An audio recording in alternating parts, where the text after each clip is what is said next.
with the Freedom game when he went 7 innings of no-hit baseball, went into the 8th, as I mentioned, gave up a hit and had an unearned run and ended up losing that game. Then he came back the next time out, 5-inning victory over Winneconne, had a no-hitter in that game. Actually, that was a perfect game. Then the next time out against Xavier, faced 17 batters, struck out 15 in a no-hit bid in 5 innings, so every out in that game was no-hitter. Then came back the next game in 6 2/3 no-hit baseball. So Ryan Radue has been on a run that has been remarkable, to say the least. Well, I was walking in about 20 minutes ago, and I saw Coach Colander standing by this kid, and now I know who it was. You know, it was Radue. And first of all, the two things I noticed in looking at the kid is he's a big kid, a big tall kid. The other thing I noticed is, you know, the reason he keeps this streak alive is he just looks like, you know, he's so far ahead of this game mentally than most kids. And again, he's going to do a lot of the same stuff today if I had to predict. To whom it may concern. My name is Ryan Radue. I'm a UConn student and baseball player. So this is the 21-year-old college student, a UConn baseball player, who started developing pain over his right knee. He described it as an intermittent nagging pain, and this started at the end of 2014.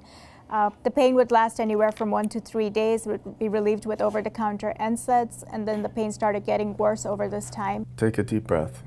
You've just received some tough news. All right, Ryan, arm up. Yep. You know the drill. Keep going a little higher for me, right there. It's time to fight. So the PET scan showed not only the lesion in his femur, but also an uptake in the cervical area. So it was a C7 uptake, SUV of 6.3. Breathe. Don't be afraid to be vulnerable. Cry.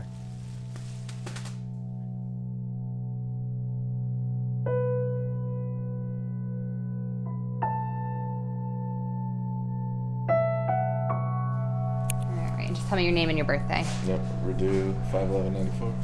It is a long, uphill climb that can be difficult to try and handle. Embrace the now. The cytology was positive for malignant cell. It was CD20 positive, CD10 was small subset, weakly and patchy positive.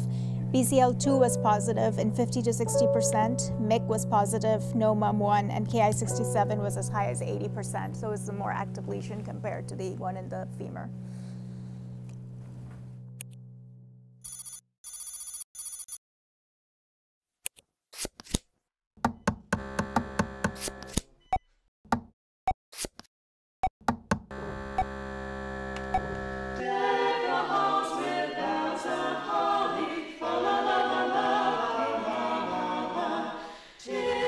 There's a lot of downtime, and all you can control is what is going on right now. And thus began my battle. I had lymphoma. I knew what I was attacking and how I was going to attack it.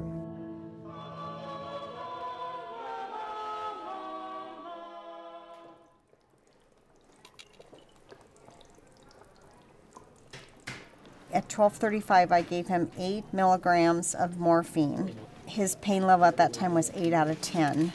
That's his second dose he's had. Ryan, your counts today are, your ANC's 500, which is low, but it's not bad. Okay. Okay? You have a low-grade temperature here, not really high, like 99. Yeah. And so let's just see how it goes Hopefully today. it can bounce back. Yeah. Right. You know, we're treating him for cure. I feel too greasy or not enough? No. So this is our patient, Ryan Radue, who we learned graduated from UConn in December in the winter semester, but he told us that there isn't an official graduation ceremony. So we had the nurses bring in their own caps and gowns we've decorated, and we're just so proud of him that we decided to throw him a graduation ceremony. He has no idea that this is happening. He's pushing himself like crazy, and we all saw it here. We were here when he was studying for exams.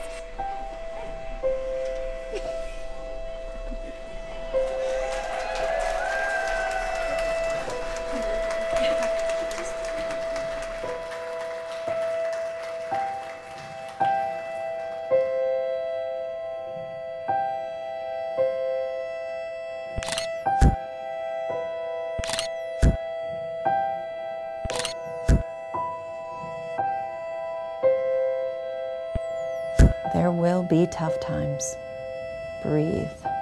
Breathe. Don't be afraid to be vulnerable. Comfort on difficult days.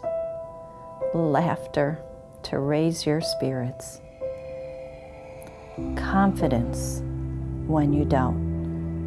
Breathe. We got this, right? We did it. Of course. Stop. All right. I thought There's no normal, especially now. But you have to think about the positives. Just feel happy. from the very moment that he was diagnosed, you guys have been so awesome. You're giving my son life. I mean, everything else in your life becomes trivial.